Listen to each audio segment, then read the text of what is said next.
Hello दोस्तों, नमस्कार। स्वागत है आप सभी का पीके एजुकेशन कोर पर। ये पूरा 2021 के लिए आरओ और यूपी पीसीएस के लिए मैं आपके साथ तैयारी करा रही हूँ। ये एक तरीके के रिवीजन नोट्स हैं 2021 के लिए। चाहे आप आरओ का पेपर दे रहे हो या फिर आप यूपी पीसीएस का पेपर दे रहे हो या फिर आप किसी और स्टेट पीएससी का एग्ज़ाम दे रहे हो, आप सभी के लिए ये सारी चीज़ें जान लेना बहुत ज़रूरी है। ये एक तरीके का पूरा रिवीजन है। अपने पॉइंट पे आने से पहले और बहुत सारी चीज़ें डिस्कस करने से पहले मैं आपसे सिर्फ इतना कहना चाहती हूँ कि ये समय बहुत ख़राब है। इस समय पर ना लोगों का पढ़ने में मन लग रहा है, ना पढ़ाने में मन लग रहा है। जो सिचुएशन है बहुत ज़्यादा गंभीर होती जा रही है। गलती इसमें किसकी है? मेरे हिसाब से अगर देखा जाए तो इसमें 80% जो गलती है वो सरकार की है। कितने परसेंट मैंने बात कही? 80% गलती सरकार की है। इसके अगर आप रीज़न जानना चाहेंगे तो आप अगर देख सकते हैं, कुंभ मेले का लगना, दूसरा था रैलियों का चलना, भयंकर रैलियां करी जा रही थी, और तीसरा था होली का त्यौहार ऐसे मनाया जाना कि कभी कोरोना आया ही नहीं था। चाहे कोई भी भारतवासी हो, चाहे कोई भी इंसान हो, उसने इन तीनों चीज़ों को बहुत ही हल्के में लिया। और आज हल्के में लेने की वजह से जिन लोगों ने गलतियां करी वो लोग भी सफ़र कर रहे हैं, और जो लोगों ने बचाव किया आज वो लोग भी सफ़र कर रहे हैं। लोगों के पास ऑक्सीजन नहीं पहुंच रही है, कहीं पर ऑक्सीजन लीक हो जा रही है। नासिक की घटना अगर आप देखें तो ऑक्सीजन लीक होने की वजह से मर गए। जयपुर की अगर आप घटना देखते हैं, ऑक्सीजन ना मिलने की वजह से मर गए हैं। जीटीबी हॉस्पिटल का हाल आप देख सकते हैं, आप न्यूज़ में सुन ही रहे हैं कि वहाँ पर किस तरीके से कंडीशन से लोग बाहर पड़े हुए हैं। दिल दहल जाता है सिचुएशन देख के। सही कहा है हाईकोर्ट ने, ये सुनामी है, और इस सुनामी में सरकारों ने, अगर देखा जाए, अगर आप थोड़े भी समझदार हैं, सभी ने अपने हाथ खड़े कर दिए हैं। क्योंकि कोई कहता कि हमारे यहाँ प्लांट नहीं है, कोई कहता कि हम भेज नहीं सकते, कहीं किसी ने रोक ली, कहीं किसी ने रोक ली। लेकिन ऑक्सीजन तब तक नहीं मानी जा सकती, सरकार अपने कामों पर खरी उतर रही है, जब तक जो व्यक्ति बीमार है और उसकी नाक तक ना पहुंच जाए। सीधी सी बात। तो अगर ये सारी सिचुएशन जो हुई हैं, क्या हम इसी दिन के लिए इनको वोट देते हैं? क्या हम इसी दिन के लिए इनके लिए सारी चीज़ें करते हैं, लाइन में लग लग कर इनको वोट देते हैं? आज भी जनता इतनी पागल है, फिर भी इनको वोट दे रही है। चाहे बंगाल हो, पंचायत चुनाव क्या टाले नहीं जा सकते थे? फिर भी इन चुनावों को कराया गया और कराए जा रहे हैं। इतने सगे संबंधी इसमें बीमार हो रहे हैं, पता नहीं कौन लेके जाता है या कौन लेके आता है, पूरे घर को इन्फेक्ट कर रहा है। मैं ज़रूर आप लोगों से पूछना चाहूँगी कि क्या मेरा ये नज़रिया गलत है? मेरे हिसाब से 80% गलती सरकारों की है। आज भी भारत में चुनाव चल रहे हैं, और चुनाव चलने की वजह से ही और ज़्यादा कोरोना फैल रहा है। इतनी रैलियाँ कब की ख़त्म हो जानी चाहिए थी। इतने बड़े आप अधिकारी पद पर बैठे हुए हैं, इतने बड़ा पद आपने संभाला हुआ है, आप विश्वगुरु बनना चाहते थे, आप पता नहीं क्या क्या, और आज आपने देश को कहां से कहां पहुंचा दिया। बद से बदतर हालात हो गए हैं। लोग मौत, मतलब क्या कहें, भीख मांग रहे हैं अपनी ज़िंदगी की। डॉक्टर्स कह रहे हैं साफ साफ हमारे पास ऑक्सीजन नहीं है।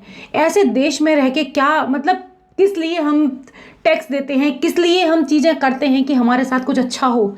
यही उम्मीदें होती हैं।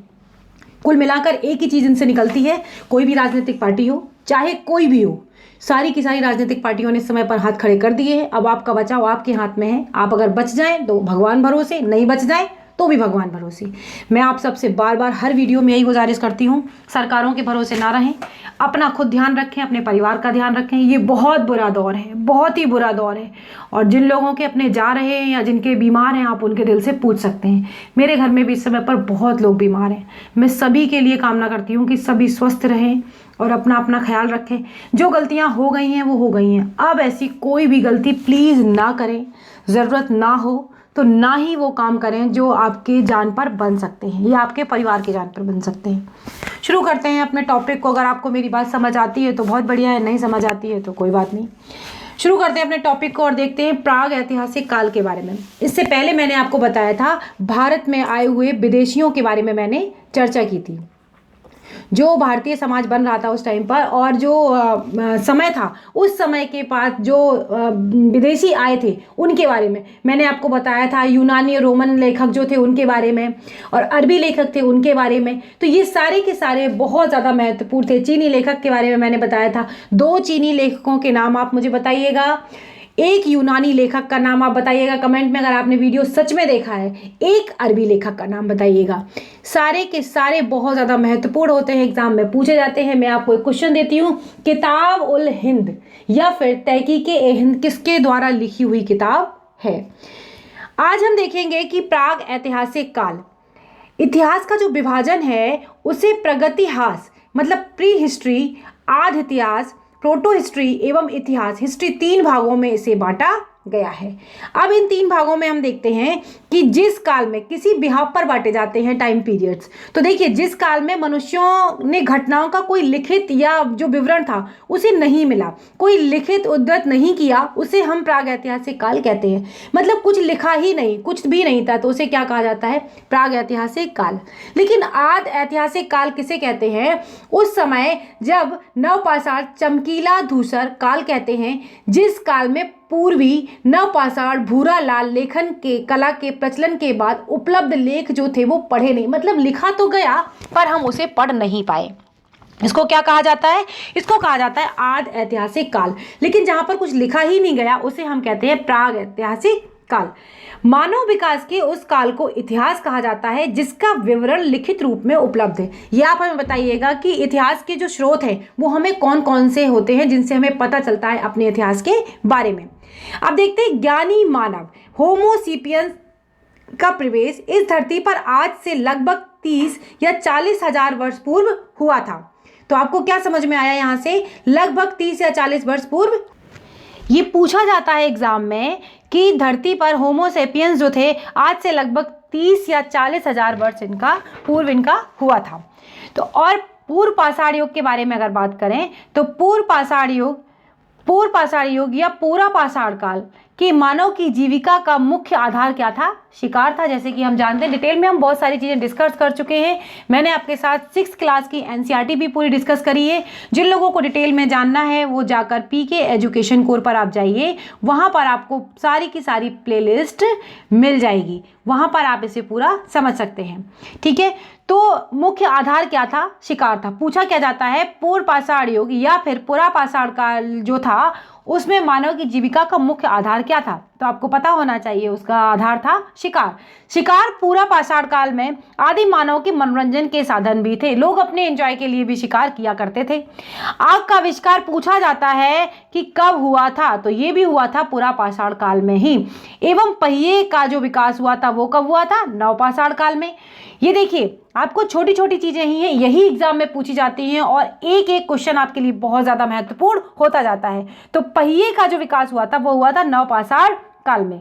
मनुष्य में स्थायी निवास की प्रकृति कब आई थी, अगर आपको पता हो तो जब सबसे पहले उसने क्या करा था कि वो धीमे धीमे जानवरों को पालना उसने शुरू करा, फिर उसने कृषि कार्य शुरू करा था, तो मानव के जीवन में एक स्थिरता आना शुरू होती है। तो पूछा जाता है कि सबसे पहले जानवर जिसे पाला गया था वो कौन था, पालतू कुत्ता था। उस समय का कुत्ता ऐसा नहीं था जैसा आज का है, बहुत जंगली हुआ करता था और बहुत ढंग से इसको रखना पड़ता था। पहले बहुत प्यार से समझाना पड़ता था, इसको खाना पीने के लिए देना पड़ता था, तब जाके ये सारी चीज़ें तब तक ये रहना शुरू करता था। फिर मनुष्य ने सर्वप्रथम तांबे धातु का प्रयोग किया था। देखिए, यह भी पूछा जाता है कि सर्वप्रथम धातु कौन सी प्रयोग की थी। खूब यूपीपीसीएस में, खूब यूपीएससी में और बाकी स्टेट पीएससी में पूछा जाता है, स्टेटमेंट वाइज क्वेश्चन भी अक्सर कर यहाँ से उठते हैं। तो धातु का प्रयोग किया तथा उसके द्वारा बनाया जाने वाला प्रथम औजार क्या था, कुल्हाड़ी थी। क्या था, प्रथम औजार कुल्हाड़ी थी। और प्राप्ति स्थल क्या था, अतिरपक्कम था। कहाँ से मिला था इनको, अतिरपक्कम से इनको मिला था। अब कृषि का आविष्कार नवपाषाण काल में हुआ था, ये हम सभी जानते हैं। प्राग ऐतिहासिक अन्न उत्पादन स्थल में मेहरगढ़ पश्चिमी बलूचिस्तान में अवस्थित है। इनकी स्थिति आप उस पर मैप पर भी जरूर देखा करिए, मैप पर देखने से आपको बहुत सारी चीजें आसानी से याद हो जाएंगी। कृषि के लिए अपनाई गई सबसे प्राचीन फसल कौन सी है, गेहूं है। बहुत बार एग्जाम में पूछा गया है, अगर आपको नहीं मिली हुई तो आप एग्जाम पुराने क्वेश्चन उठा के देखिए, उनमें आपको दिखेगा ये पहली फसल थी। एवं गेहूं और जौ थी। लेकिन अगर आपके पास ऑप्शन में गेहूं आता है और जौ अलग ऑप्शन में आता है तो आप कोशिश करिएगा आप गेहूं को ही टिक करें, ठीक है। अगर गेहूं और जौ, अगर गेहूं नहीं दिया है तो फिर आप जौ को टिक करेंगे। लेकिन मानव द्वारा सर्वप्रथम प्रयुक्त अनाज कौन सा था? चावल। देखिए पहली जो अपनाई गई फसल थी वो थी गेहूं और जौ। अगर बात करी जाए कि प्रयोग, तो उसने प्रयोग सबसे पहले अनाज कौन सा किया था? तो वो चावल था। कृषि का प्रथम उदाहरण कहां से मिलता है? हमें मेहरगढ़ से मिलता है। बहुत महत्वपूर्ण है और बहुत बार पूछा भी गया है। कोल्ड हवा का संबंध चावल के प्राचीनतम साक्ष्य से है। जो स्थान है ये कोल्ड हवा का संबंध किससे? चावल के प्राचीनतम साक्ष्य से है। भारत में पूर्व प्रस्तर युग के अधिकांश औजार स्फटिक मतलब पत्थर के किसी के बने हुए थे। अब देखते हैं रॉबर्ट ब्रूसफुट पहले व्यक्ति थे। इन्होंने क्या किया था? 1863 ईस्वी में भारत में पुरापाषाण कालीन औजारों की खोज की। किसकी खोज की? पुरापाषाण कालीन जो औजार थे उनके बारे में किसने खोजा था? रॉबर्ट ब्रूसफुट ने। यह भी बहुत ही ज्यादा महत्वपूर्ण है। पल्लावरम नामक स्थान पर प्रथम भारतीय पुरापाषाण कलाकृति की खोज हुई थी। भारत में मध्य पाषाण काल के विषय में जानकारी पहली बार मतलब सर्वप्रथम 1867 में तब हुई थी जब C.L. कार्लाइल ने बिंद क्षेत्र में लघु पाषाणोपकरण खोज निकाले थे। इनके बारे में आप देखिएगा। और बिंद जो क्षेत्र है उसको भी आप जरूर उस पर देखें अपने मैप में बिंद क्षेत्र कौन सा है। ये आपके लिए होमवर्क रहता है एक तरीके का। सारी चीजें बता देने से मैं कितना भी आपको बता दूंगी, लेकिन जब तक आप अपने खुद एफर्ट्स नहीं डालेंगे आपको किसी भी एग्जाम में या किसी भी एग्जाम को आपको क्वालिफाई करने में बहुत ही ज्यादा मुसीबत होगी। आप रट के कुछ नहीं कर सकते जब तक आप अपने आप से एफर्ट्स नहीं डालेंगे। तो ऐसी चीजों को देखा करिए। जितना मैं बता रही हूँ पुरापाषाण काल, वहां पर कहाँ जितने मैंने स्थल डिस्कस किए उनको आप मैप में जाके जरूर ढूंढें। भारत में मानव अस्थिपंजर मध्य पाषाण काल से ही सर्वप्रथम प्राप्त होने लगता है। भारत में नवपाषाणकालीन सभ्यता का प्रारंभ ईसा पूर्व 4000 के लगभग हुआ था। भारत का सबसे प्राचीन नगर कौन सा था? मोहनजोदड़ो था।